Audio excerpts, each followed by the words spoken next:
దేశవ్యాప్తంగా మోడీ సర్కారుకి వ్యతిరేకంగా 16వ తేదీ ఆందోళన చేయాలని పీసీసీ వర్కింగ్ ప్రెసిడెంట్ జగ్గారెడ్డి పిలుపునిచ్చారు. రైతులను, కార్మికులను హత్య చేసేలా నల్ల చట్టాలు ఉన్నాయని వెల్లడించారు. అన్ని సంఘాలతో కమిటీ వేసుకోవాలని డిమాండ్ చేశారు. పార్టీ తరపున పీసీసీతో చర్చిస్తామని తెలిపారు. ఇందిరా పార్క్ లో భారీ ఎత్తున ధర్నా చేయాలని పేర్కొన్నారు. రైతులను కాపాడుకోవడానికి అందరం సిద్ధం అవ్వాలన్నారు. మంత్రులు కూడా ఇందిరా పార్క్ కి వచ్చి ధర్నాలో పాల్గొంటారన్నారు. సిపిఐ, సిపిఎం, జనసమితి పార్టీ అందరినీ కలుపుకొని పోదామని, నిరసన సక్సెస్ చేసే బాధ్యత కాంగ్రెస్ తీసుకుంటుందని స్పష్టం చేశారు. మరి ముఖ్యంగా ఇదే కాకుండా మరి ఈ మీడియా ద్వారా తెలియజేస్తున్నాను, 33 జిల్లాలో కాంగ్రెస్ పార్టీకి సంబంధించిన అధ్యక్షులు అందరూ కూడా జిల్లా హెడ్ క్వార్టర్లో ఒక చౌరస్తాలో, ఎక్కడైనా ఒక చౌరస్తాలో మరి అక్కడ జిల్లా అధ్యక్షులు, కిసాన్ సెల్ జిల్లా అధ్యక్షులు, మిగతా మళ్ళీ మన ఆర్గనైజేషన్స్ ఎవరైతే ఉన్నారో సిఐటి, ఏఐటీసీ ఎవరైతే ఉన్నారో అందరూ కూడా కలుపుకొని 11 గంటల నుంచి 3 గంటల వరకు అన్ని జిల్లా హెడ్ క్వార్టర్లో మరి రైతులకు అండగా, కార్మికులకు అండగా, బీజేపీకి వ్యతిరేకంగా దీక్షా కార్యక్రమాన్ని చేపట్టాలని బీఆర్ఎస్ అగ్రనేతల కేటీఆర్, హరీష్ రావులకు ఊహించని నిరసన ఎదురైంది. వారు ప్రయాణిస్తున్న బస్సుపై కోడిగుడ్ల దాడి జరిగింది. నల్గొండలో బీఆర్ఎస్ అధినేత కేసీఆర్ ఈ సాయంత్రం భారీ బహిరంగ సభను నిర్వహించిన సంగతి తెలిసిందే. ఈ క్రమంలో కేటీఆర్, హరీష్ రావులతో పాటు పలువురు బీఆర్ఎస్ నేతలు ప్రయాణించిన బస్సును ఎన్ఎస్యుఐ కార్యకర్తలు అడ్డుకున్నారు. నల్ల చొక్కాలను ధరించి బీఆర్ఎస్ వ్యతిరేక నినాదాలు చేశారు. బస్సుపై కోడిగుడ్లను విసిరారు. కేటీఆర్, హరీష్ రావు గో బ్యాక్ అంటూ వారు నినాదాలు చేశారు. అయితే వెంటనే అప్రమత్తమైన పోలీసులు వీరిని అడ్డుకున్నారు. ఆ తర్వాత బీఆర్ఎస్ నేతలు అక్కడి నుంచి ముందుకు సాగారు. ఎమ్మెల్సీలు, ఎమ్మెల్యేలు అందరికీ గట్టిగా నల్లగొండ గడ్డ మీద మీ చప్పట్లతో గట్టిగా స్వాగతం పలుకుదాం. జై తెలంగాణ, జై తెలంగాణ, జై కేసీఆర్. పిడికిలి ఎత్తుదాం. జై కేసీఆర్. పాక్షికంగా దెబ్బతిన్న మేడిగడ్డ బ్యారేజ్ ని మళ్లీ పరిశీలించేందుకు సీఎం రేవంత్ రెడ్డి మంత్రులు, ఎమ్మెల్యేలతో కలిసి బయలుదేరారు. ఈ క్రమంలో జాతీయ బీజేపీ ప్రధాన కార్యదర్శి ఎంపీ బండి సంజయ్ ఆసక్తికర వ్యాఖ్యలు చేశారు. ఈ సందర్భంగా ఆయన మాట్లాడుతూ, చూసిన బ్యారేజీని మళ్లీ ఏం చూస్తారని అన్నారు. ఇప్పటికే మేడిగడ్డ బ్యారేజీపై అధికారులు సమగ్ర నివేదికను అందజేశారని గుర్తు చేశారు. సీఎం రేవంత్ రెడ్డికి దమ్ము, ధైర్యం ఉంటే మాజీ సీఎం కేసీఆర్ పై సీబీఐతో విచారణ జరిపించాలని కోరారు. కృష్ణా జలాల విషయంలో అధికార పక్షం, ప్రధాన ప్రతిపక్షం ఆటలాడుతున్నాయని ప్రజలు అన్ని గమనిస్తున్నారని పేర్కొన్నారు. ఇచ్చిన హామీలను నెరవేర్చకుండా పరిపాలనను గాలి కుదిలి అధికారులు ఇచ్చిన మేడిగడ్డ రిపోర్టు ఆధారంగా కేసీఆర్ పై ఎలాంటి చర్యలు తీసుకోకుండా కాంగ్రెస్ కాలయాపన చేస్తుందని మండిపడ్డారు. ఇక్కడే బీఆర్ఎస్ కాంగ్రెస్ దోస్తీ తెలిసిపోతుందని అన్నారు. అసెంబ్లీ సమావేశాలు సక్రమంగా అటు బీఆర్ఎస్ నాయకులు నల్లగొండ సభకు, కాంగ్రెస్ నాయకులు మేడిగడ్డకు వెళ్లారని ఎద్దేవా చేశారు. రాబోయే ఎన్నికల్లో ఆ రెండు పార్టీలకు ఓటు వేసి వృధా అని అన్నారు. తెలంగాణ రాష్ట్రంలో ఈరోజు కాంగ్రెస్ పార్టీ, బీఆర్ఎస్ పార్టీ రెండు పార్టీల నాయకులు ఆడుతున్నటువంటి డ్రామా చూస్తుంటే ప్రజలు నవ్వుతూ ఉన్నారు. బీఆర్ఎస్ పార్టీ కృష్ణా జలాల విషయంలో నల్గొండలో మీటింగ్ పెడుతున్నారు. ఏ ముఖం పెట్టుకుని అలా మీటింగ్ పెడతారు? మొట్టమొదటే 575 టీఎంసీలు రావాల్సిన తెలంగాణ రాష్ట్రానికి 299 టీఎంసీలకి ఒప్పుకొని అప్పుడున్న ముఖ్యమంత్రితో కుమ్మక్కై సంతకాలు పెట్టి అగ్రిమెంట్ చేసుకొని మోసం చేసి ఈరోజు మళ్ళా నల్గొండలో కృష్ణా జలాల విషయంలో మీటింగ్ పెడుతున్నారు. ఎడారి అనే కారకులు బీఆర్ఎస్ పార్టీ. బీఆర్ఎస్ పార్టీ అధ్యక్షులు కేసీఆర్ పిలుపు మేరకు ఎమ్మెల్యే పద్మారావు ఆదేశాలతో సీతాఫలం మండి డివిజన్ నుండి కార్పొరేటర్ సామల హేమ ఆధ్వర్యంలో నల్లగొండ సభకు భారీ కన్వాయ్తో బీఆర్ఎస్ నాయకులు వెళ్లారు. కృష్ణానది జిల్లాలపైన కేంద్రం పెత్తనానికి అంగీకరించడం అంటే హైదరాబాద్ నగరంలోని 1.5 కోటి మంది తాగునీటి భద్రతను తుంగలో తొక్కడమే అని ఆమె మండిపడ్డారు. హైదరాబాద్ నగర ప్రజాప్రతినిధిగా, తెలంగాణ బిడ్డగా తెలంగాణ నీళ్లు తెలంగాణకే దక్కాలని డిమాండ్ చేశారు. మహేశ్వరం నియోజకవర్గ పరిధిలోని బడంగ్పేట మున్సిపల్ కార్పొరేషన్ కార్యాలయంలో వార్షిక బడ్జెట్ సమావేశం నిర్వహించారు. ఈ సమావేశంలో బడంగ్పేట మున్సిపల్ కార్పొరేషన్ మేయర్ చిగిరంతా పారిజాత నరసింహారెడ్డి పాల్గొన్నారు.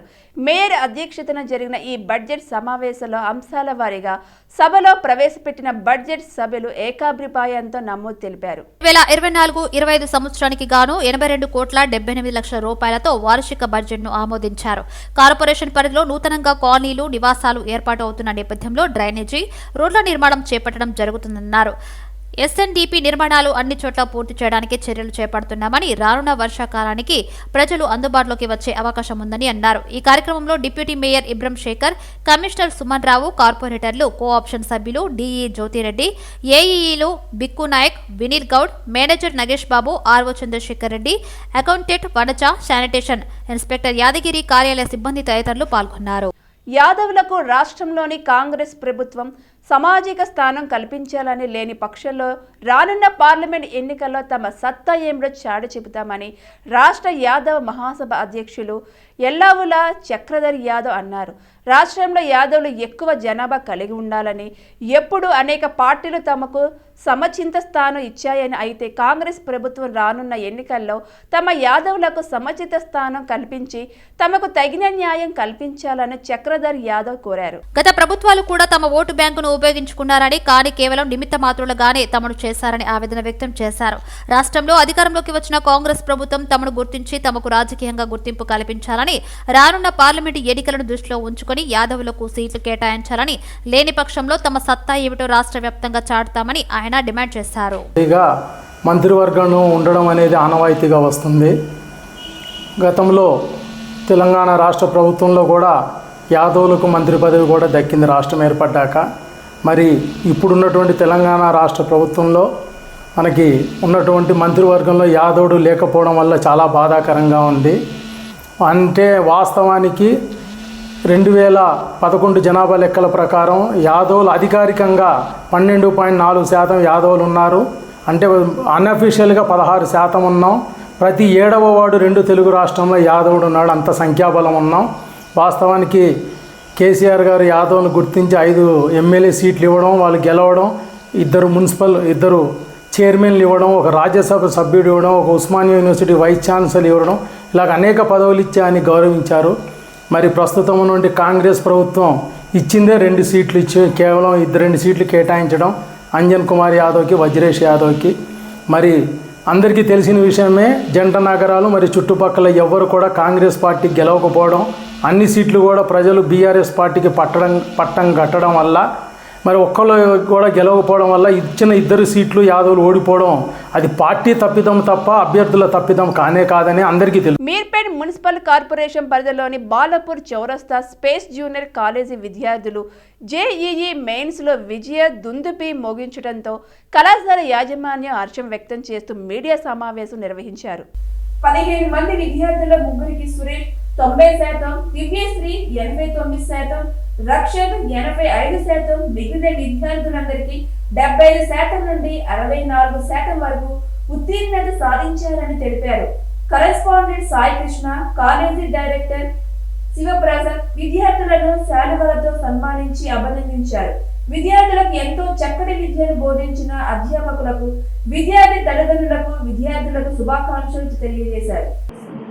బాలాపూర్ పరిధిలోనే మా యొక్క విద్యార్థులు జేఈఈ మెయిన్స్ ఫలితాలలో అద్భుతమైన ప్రతిభ కనబరిచారు. ముందుగా వారందరికీ కూడా శుభాభివందనాలు. ఈ యొక్క ఫలితాలు సాధించడంలో కృషి చేసినటువంటి మా అధ్యాపక బృందానికి, అదేవిధంగా విద్యార్థులందరికీ కూడా కష్టపడి వారు సాధించినటువంటి ఈ ఫలితాలను మా అందరికీ చాలా ఆనందకరంగా ఉంది. ముఖ్యంగా 90% సాధించినటువంటి ఇస్లావత్ సురేష్ మరియు 89% సాధించినటువంటి దివ్యశ్రీ, 85% సాధించినటువంటి రక్షణలకు ముందుగా శుభాభివందనాలు తెలియజేసుకుంటాను. ఇస్లావత్ సురేష్, నేను స్పేస్ జూనియర్ కాలేజీలో చదువుతున్నాను. ఈ కాలేజీలో ఉపాధ్యాయులు చాలా అర్థమయ్యే విధంగా మరియు ఏదైనా డౌట్స్ ఉన్నా కూడా ఎంతో క్లారిటీగా ఎక్స్ప్లెయిన్ చేస్తారు. నాకింత పర్సెంటేజ్ రావడానికి కారణం ఈ కాలేజే. ఈ కాలేజీలో ఇంకా చాలా ఫెసిలిటీస్ ఉన్నాయి. అదేవిధంగా ఈ కాలేజీలో నా కృషి, ఉపాధ్యాయుల సహకారంతో 90% సాధించగలిగాను. Thanks to Space junior college. Good afternoon, everyone. Myself Divyasri. I am from second year. I have appeared recently for my JEE Mains Session 1 2024 and I secured 88 percentile in it. Thanks for my parents and lecturers and my management. Thanks for Space Junior College. Good afternoon, everyone. Myself, I am Rakshana from Space Junior College. I have appeared JEE Main Session 1. I have got 83%. Telangana double స్పీడ్తో అధికారంలోకి వస్తామని కేసీఆర్ పగటికలలు కంటున్నారని, ఇక రాష్ట్రంలో బీఆర్ఎస్కు అధికారం కలేనని excise, పర్యాటక, సాంస్కృతిక శాఖ మంత్రి జూపల్లి కృష్ణారావు అన్నారు. మంత్రి మీడియా ప్రకటన విడుదల చేశారు. నల్లగొండ సభలో కేసీఆర్ చేసిన వ్యాఖ్యలను ఖండించారు. కేసీఆర్ ప్రజా తీర్పును అవమానిస్తున్నారన్నారు. పాలిచ్చే బర్రె ఏదో, దున్నపోతు ఏదో తెలంగాణ ప్రజలకు బాగా తెలుసు అన్నారు. అందుకే బీఆర్ఎస్ అరాచక పాలనకు ప్రజలు చరమగీతం పాడారన్నారు. గత 9.5 ఏళ్ల ప్రజల పక్షాన కాంగ్రెస్ పోరాడంతోనే పార్టీకి పట్టం కట్టారన్నారు. ప్రజల దృష్టి మరల్చేందుకే కేసీఆర్ నల్గొండ సభ అని దుయ్యబట్టారు. మహేశ్వరం నూతన ఎంపీడీఓగా బాధ్యతలు స్వీకరించిన తర్వాత శైలజారెడ్డి మర్యాద పూర్వకంగా మహేశ్వరం నియోజకవర్గం కాంగ్రెస్ ఇన్ఛార్జి కిచెన్ గారి లక్ష్మారెడ్డి కలిశారు. ఈ సందర్భంగా కేఎల్ఆర్ మాట్లాడుతూ బాధ్యతగా పనిచేస్తూ మంచి పేరు తెచ్చుకోవాలని సూచించారు. మహేశ్వరం అభివృద్ధికి పాటుపడాలన్నారు. ఐఐటి జేఈ మెయిన్స్ జాతీయ స్థాయిలో మణికొండలోని వ్యాలీ ఓక్ జూనియర్ కళాశాల విద్యార్థుల ప్రభంజనం. గండిపేట మండలంలోని వ్యాలీ జోక్ జూనియర్ కళాశాల విద్యార్థులు ఐఐటి జేఈఈలో ప్రభంజనం సృష్టించారు. ఈ మేరకు కళాశాల డైరెక్టర్లు Jaganmohan Rao, director N Srinivasarao, K V Subbarao, N Vamshidhar media సమావేశంలో మాట్లాడారు. ఐఐటి జేఈఈ మెయిన్స్ మ్యాథ్స్లో 100% ఉత్తీర్ణత సాధించిన రాజా హర్షిత్ రెడ్డి అభినందించి బహుమతిని ప్రదానం చేశారు. 50 మందికి పైగా 90% ఉత్తీర్ణత సాధించిన విద్యార్థులు ఉన్నారని చెప్పారు. 2019 సంవత్సరంలో వ్యాలీ ఓక్ జూనియర్ కళాశాలను స్థాపించి 143 విద్యార్థులతో కళాశాలను ప్రారంభించడం జరిగిందని, గత 4 సంవత్సరాల్లో ఎంతో మంది విద్యార్థులను తీర్చిదిద్ది ఉన్నత శిఖరాలకు చేర్చడం జరిగిందని వారు తెలిపారు. 2024 సంవత్సరానికి 400 మంది విద్యార్థులతో ఇంటర్ మొదటి 2వ సంవత్సరం కళాశాలను నడిపించడం జరుగుతుందన్నారు. ఈ మేరకు ఐఐటి జేఈఈ మెయిన్స్ జాతీయ స్థాయిలో ప్రతిభ కనబరిచిన విద్యార్థులను అభినందించి బహుమతులు ప్రదానం చేశారు. గండిపేట మండలంలోని అప్పా జంక్షన్, మణికొండ మున్సిపల్, అప్సిగూడలో బ్రాంచ్లు కలవని పేర్కొన్నారు. ఈ సమావేశంలో విద్యార్థుల తల్లిదండ్రులు, కళాశాల అధ్యాపకులు పాల్గొన్నారు. 2019లో మణికొండలో స్థాపించడం జరిగింది. ఈ మణికొండ నుంచే జాతీయ స్థాయిలో విద్యార్థుల్ని తీర్చిదిద్దడం జరుగుతున్నది. ఈ 4 సంవత్సరాలలో ఎందరో విద్యార్థుల్ని ప్రముఖ సంస్థలైనటువంటి విద్యా సంస్థలైనటువంటి ఐఐటిలో కానీ, ఎన్ఐటిలో కానీ, IIITలో కానీ, బిట్స్లో కానీ చాలామంది విద్యార్థులు చేరటం వల్ల పేరెంట్స్ మా సంస్థ పట్ల అపారమైన నమ్మకంతో రాబోతున్నటువంటి విద్యార్థులకి వాళ్ళ రెఫరెన్సెస్ వల్ల మా సంస్థలో చేర్చడం జరుగుతున్నది. దానివలన పిల్లలు ఎక్కువ బెనిఫిట్స్ని పొందుతున్నారు. ఈ ఆధునికమైనటువంటి వాతావరణంలో కార్పొరేటివ్ వ్యవస్థలు ఎంతమంది ఉన్నా కూడా విద్యార్థి తల్లిదండ్రులు మా సంస్థను ఎంచుకోవటం, మా సంస్థలో చేరిన విద్యార్థులకు ఒత్తిడి లేని విద్యను అందించటం, ఆ విధంగానే ఇంటర్మీడియట్ కూడా వాళ్ళని స్టేట్ లెవెల్లో ర్యాంకులు తీసుకురావడంతో పాటు జాతీయ స్థాయిలో కాంపిటేటివ్ ఎగ్జామ్స్లో ఎక్కువ ఉత్తీర్ణత శాతం తీసుకొచ్చినటువంటి మొట్టమొదటి సంస్థ మా వ్యాలీ ఓక్ జూనియర్ కాలేజ్.